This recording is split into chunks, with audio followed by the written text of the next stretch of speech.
Hello friends, मेरा नाम अक्षय पानीग्राही।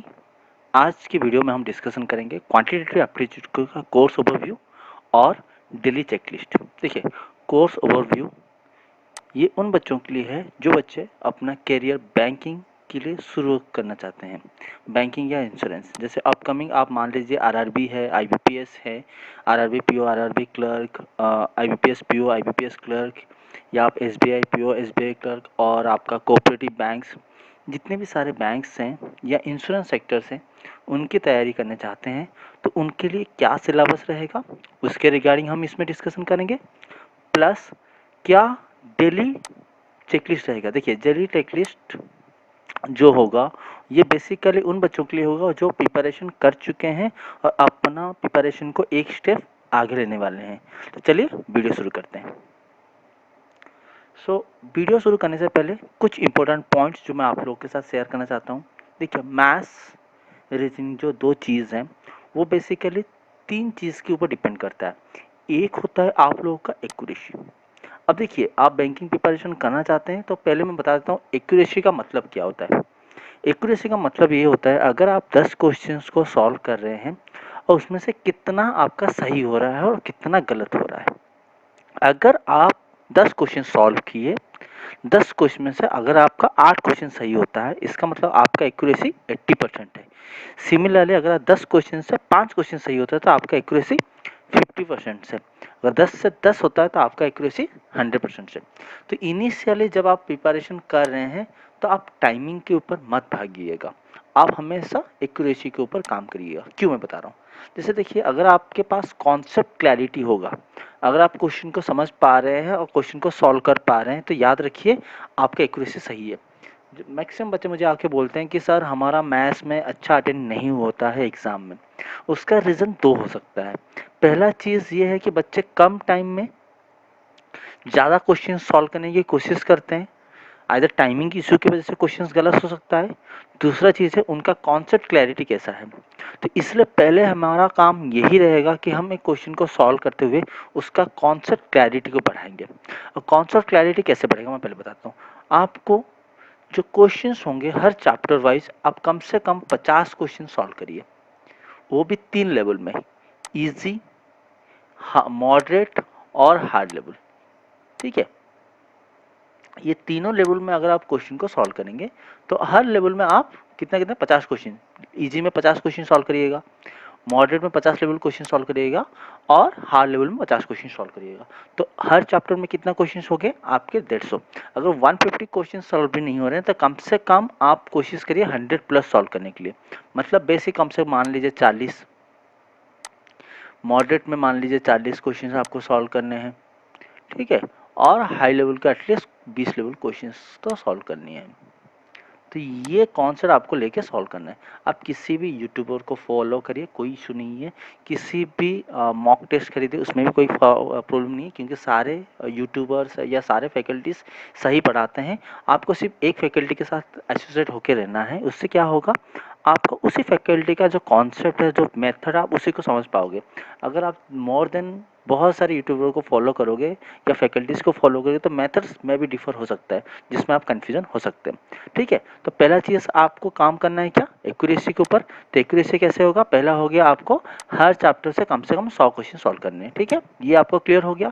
अब 100 क्वेश्चन सॉल्व कर लिया, ये सॉल्व करने से भी आपका एक्यूरेसी नहीं होगा। क्यों, क्योंकि आपको देखना पड़ेगा कि करंट रिसेंट पैटर्न क्या चल रहा है एग्जाम में। रिसेंट पैटर्न कैसे पता चलेगा, जब आप प्रीवियस ईयर क्वेश्चंस और मॉक टेस्ट सॉल्व करेंगे। ठीक है, तो ये हो गया आपका दो चीज़, जिससे आपका कॉन्सेप्ट क्लैरिटी, एक्यूरेसी आ जाएगा। जब एक्यूरेसी आ जाएगा तब हम क्या करेंगे, अपने स्पीड्स के ऊपर काम करेंगे और टाइम मैनेजमेंट के ऊपर काम करेंगे। ठीक है, सो तो स्पीड कैसे काम करेंगे, देखिए 20 मिनट में आपको मैं बोल रहा हूँ 25 से 30 क्वेश्चन सॉल्व करने के लिए। क्यों, अब मान लीजिए किसी भी एग्जाम्स को अगर तैयारी कर रहे हैं तो आपको प्री लेवल के जो एग्जाम्स होंगे उसमें 20 मिनट में आपको 35 क्वेश्चन मिलेगा। तो 35 क्वेश्चन सॉल्व करना लिटिल बिट डिफिकल्ट है, प्रैक्टिकली पॉसिबल्स नहीं है। अब मान लीजिए कोई बच्चा 30 क्वेश्चन या 32 क्वेश्चन सॉल्व कर सकता है, बट 35 से 35 सॉल्व करना it is little bit difficult. क्यों, अगर क्वेश्चन दो लेवल के पूछे जाते हैं, एक होता है इजी पूछा जाएगा तो लेंदी होगा, कैलकुलेटिव होगा, अगर नहीं तो क्वेश्चन डिफिकल्ट होगा। ठीक है, तो दो बेसिस में अगर हम मान लेते हैं, हम 25 से 30 क्वेश्चन को लेके चलते हैं। ठीक है, क्योंकि हमारा एग्जाम्स को फोकस यही रहेगा कि प्री कैसे क्वालिफाई करना है। तो अगर मान लेते हैं हर सेक्शंस में अगर हम 25 से 30 क्वेश्चन सिक्योर कर लेते हैं तो हमारा ओवरऑली सिलेक्शन हो सकता है। उसके साथ आपको क्या करना है, ये एक हो गया, आपको हर दिन 20 मिनट का टाइमर सेट करना है, 25 से 30 क्वेश्चन सॉल्व करना है, at least 2 mock test pre level के लिए और 1 मॉक टेस्ट मेंस लेवल का आपको डेली देना है। ये उन बच्चों के लिए है जो बच्चे अभी प्रिपरेशन कंप्लीट कर चुके हैं, घर में बैठे हुए हैं लॉकडाउन में, तो ये चीज़ आप काम करिएगा। अब जो बच्चे अभी अपना डिसीजंस लिए हुए कि प्रिपरेशन करना शुरू करेंगे, तो पहले आप इनके ऊपर काम करिए, जैसे आपका कम से कम 60% सिलेबस कंप्लीट हो जाए। ठीक है, 60% जैसे आपका सिलेबस कंप्लीट हो जाए तब आप ये चीज़ कर सकते हैं। और लास्ट में सबसे इम्पोर्टेंट चीज़ है, मैथ सॉल्व करते हैं या इंग्लिश सॉल्व करिए या रीजनिंग सॉल्व करिए, क्वेश्चंस के इंस्ट्रक्शन पढ़ेंगे तब जाके क्वेश्चन को सॉल्व करिएगा। क्लियर? होप आपको ये सारे कॉन्सेप्ट्स क्लियर हो गया होगा। चलिए दूसरे पॉइंट्स के ऊपर चलते हैं, जो आप लोग के लिए एग्जाम पॉइंट ऑफ व्यू के टिप्स आप मान लीजिए। ठीक है, तो ये एग्जाम्स का पॉइंट ऑफ व्यू पहला क्या है, टाइम मैनेजमेंट करने के लिए। अगर आप किसी भी क्वेश्चन में रुक जाते हैं तो उस क्वेश्चन को आप छोड़ देना ही बेटर है, क्योंकि देखिए मैं पहले से आपको बता चुका हूँ, जो बच्चे मेरे साथ एसोसिएट हैं उनको पता होगा कि जो क्वेश्चंस को अटेंड करना है, तो कॉम्पिटिटिव में उन बच्चों को सिलेक्शन नहीं मिलता है कि बच्चे कितने सॉल्व करके आए हैं, नहीं। उन बच्चों को मिलता है जो बच्चे सही डिसाइड कर लेते हैं कि ये क्वेश्चन को मुझे करना है या स्किप करना है। अगर आप 10 क्वेश्चन सॉल्व कर रहे हैं, 10 क्वेश्चंस को पढ़ लिए हैं और 10 क्वेश्चन में ही स्टक हो गया, आपको आता है, आपको लगता है ये बन जाएगा, बट वो टाइम टेकिंग निकला, तो उससे आपका सिलेक्शन नहीं होगा। तो आपको फोकस यही करना है कि मुझे क्वेश्चन तो सॉल्व करनी है, बट जो क्वेश्चंस कम टाइम में सॉल्व हो जाएंगे, जो सॉल्व ज़्यादा टाइम लेंगे उनको स्किप करेंगे आप। क्लियर? नेक्स्ट, आपको क्या अटेंड करना है, क्या अटेंड नहीं करना है, ये डिसाइड करना है। और मैं बता रहा हूँ, जो बच्चे लगता है कि मैथ्स में वीक है, मैं इतनी गारंटी देता हूँ, आप डेली 100 क्वेश्चन बनाना शुरू कर दीजिए। मिसलेनियस सारे टॉपिक को मिला के डेली टारगेट, एक कॉपी रफ कॉपी लीजिए, टारगेट मैंने हर दिन आपको सोने से पहले 100 क्वेश्चन सॉल्व करना है। ये दिन अगर आप 30 दिन कंटिन्यू करेंगे, इतनी मेरी गारंटी है, आपका मैथ्स का जो डर है वो चला जाएगा और मैथ्स में कभी भी आपका सेक्शंस कट मतलब फेल नहीं होंगे, ये मेरी गारंटी है। प्लस आपको रिसेंट पैटर्न जानने के लिए मेरे हिसाब से 2018 17 18 19 कम से कम सॉल्व कर लीजिए। और वही चीज़ 2 मॉक टेस्ट और 1 मेंस का पेपर, 2 प्री का पेपर अगर आप सॉल्व करेंगे तो इतनी गारंटी है आपका सारे एग्जाम्स क्लियर होंगे। ठीक है, इस बार IBPS आप पक्का क्लियर करेंगे, ये मेरी गारंटी है। चलिए शुरू करते हैं। कंप्लीट कोर्स और स्टडी प्लान, ठीक है, फॉर बैंकिंग और इंश्योरेंस कैंडिडेट के लिए। तो सिलेबस आपको शायद पता होगा, बट मैंने यहाँ पे थोड़ा सा डिफरेंट किया है। क्या किया है वो मैं बता देता हूँ। देखिए मैंने यहाँ पे 4 सेक्शन में डिवाइड किया हुआ है। ये एक मेरा जो सेक्शन है, इस सेक्शन में आपका कैलकुलेशन है। देखिए सिंप्लीफिकेशंस, अप्रोक्सीमेशंस, नंबर सीरीज और क्वाड्रेटिक इक्वेशन और इनइक्वालिटी। अब मान लीजिए इनमें से क्लरिकल लेवल में आपको कम से कम 15 से 20 मिनट मार्क कम से कम मिलेगा, क्योंकि इसमें से मान लीजिए 5 से 10 मार्क, ये 5 मार्क और ये 5 मार्क, तो 20 मार्क हो रहा है। या इसमें से 5 आया, 5 5 10 15, मिनिमम 15 मार्क इनमें से आएगा। अगर कोई बच्चा इसके ऊपर फोकस कर लेगा तो इतने गारंटी बोल रहा हूँ, वो सेक्शन कट ऑफ क्लियर कर लेगा, ये मान के रखिए। ठीक है, दूसरा सेक्शन हमारा आता है DI का। ठीक है, इनको आप स्क्रीनशॉट ले लीजिएगा, ठीक है, सो दैट आपको इजी रहेगा प्रिपरेशन करने में। DI में कम से कम मान लीजिए क्लरिकल में तो प्री में 5 मार्क के लिए आता है और मेंस में कम से कम 15 मार्क के लिए आता है। तो देखिए DI कैसे सॉल्व करेंगे, ये जब मैं DI का क्लासेस लाऊंगा तो आपको मैं बताऊंगा टिप्स, बट इनिशियली आपको याद रखिए 15 क्वेश्चंस आएगा तो 15 से 15 क्वेश्चंस को हमें सॉल्व नहीं करना है। हमारा फोकस रहेगा ये वाले सेक्शंस, इस वाले सेक्शन से हमारा 15 मार्क्स कम से कम आता है, तो 15 से ये 15, और ये अगर मान लीजिए 10 मार्क आता है तो ये 10 में से 4 5 हो गया तो हमारा 20 मार्क हो गया। क्लियर? अब बाकी रहा ये जो टॉपिक्स, ये हमारा पूरा अरिथमेटिक सेक्शन है। ठीक है, तो इसके लिए मैं बोलूँगा कि आपको सारे टॉपिक्स से स्कोर कम से कम हमें कोशिश करना है कि रेस्ट ऑफ द टॉपिक जितने हैं उनमें से हमें क्वेश्चन को सॉल्व करना है। तो कम से कम 5 10 मार्क के आएंगे यहाँ से, 10 से 15 मार्क क्वेश्चन, तो इनमें से हमें 5 क्वेश्चन करना है। क्लियर? तो हमारा सेक्शन कौन सा रहा? ये वाला सेक्शन से आपको एक सही स्कोर करना है, DI एक स्कोर करना है आपको, उनमें से आपका प्रोबेबिलिटी एक ओ आ गया तो सोने पे सुहागा मान लीजिए। डाटा सफिशिएंसी और क्वांटिटी कंपैरिजन जो करेंटली आ रहा है, अगर ये आ गया तो ये भी आपका सोने पे सुहागा। सिर्फ बाकी इसमें रहा, इसमें सारे टॉपिक्स पढ़ने की ज़रूरत नहीं। जैसे यहाँ पे हो गया time and work, time and distance, simple interest, compound interest, तो ये जो कुछ टॉपिक्स हैं, रेशियो, तो इनमें से क्वेश्चन थोड़ा सा घुमा फिरा के पूछ सकता है, बट अगर आप थोड़ा सा प्रैक्टिस करेंगे इनमें से एटलीस्ट आप क्वेश्चंस कर सकते हैं। होप आपको ये सिलेबस पार्ट कंप्लीट हो गया होगा। हम धीरे धीरे वीडियोस लाना शुरू करेंगे। ऑलरेडी मैंने फर्स्ट कैलकुलेशन का वीडियोस लाना शुरू कर दिया हूँ, उसका बेसिक मैथमेटिक्स का ट्रिक्स। तो मैं 10 वीडियो बेसिक मैथमेटिक्स का ट्रिक्स लाऊंगा। तो मैं आप लोगों को यही रिक्वेस्ट करूँगा, मेरे बेसिक मैथमेटिक्स के सारे वीडियोस देख लीजिए। प्लस मैं क्वाड्रेटिक इक्वेशन सॉल्व करने के लिए मैं आपको गारंटी दूंगा 1 मिनट में या लेस देन 1 मिनट में आप 5 क्वेश्चन सॉल्व कर सकते हैं। और मैं सिंप्लीफिकेशन का एक रिसेंट वीडियो लाऊंगा जिसमें मैं 5 मिनट में 20 क्वेश्चन सॉल्व करना आपको दिखाऊंगा, 5 से 6 मिनट्स।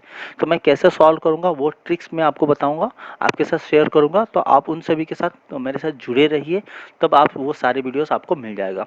और ये आपको पता ही है, आई थिंक आप लोग यूट्यूब के साथ बहुत दिन से एसोसिएट हुए हैं, तो सब्सक्राइब करेंगे और बेल आइकन प्रेस करेंगे तो आपको नोटिफिकेशन भी मिल जाएगा।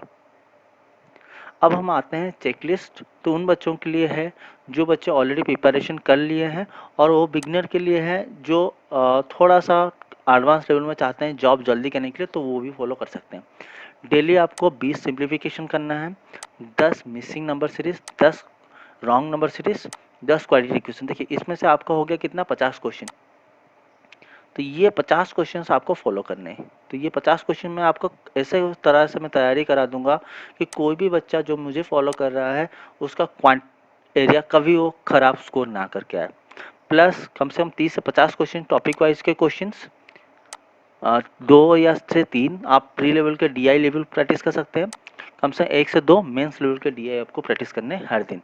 तो ये देखिए ये हो गया कितना, 50 क्वेश्चंस, ये 100 क्वेश्चंस हो गए। इसमें से होता है 15 क्वेश्चन, इसमें से होता है 10 क्वेश्चन, ये हो गया 25।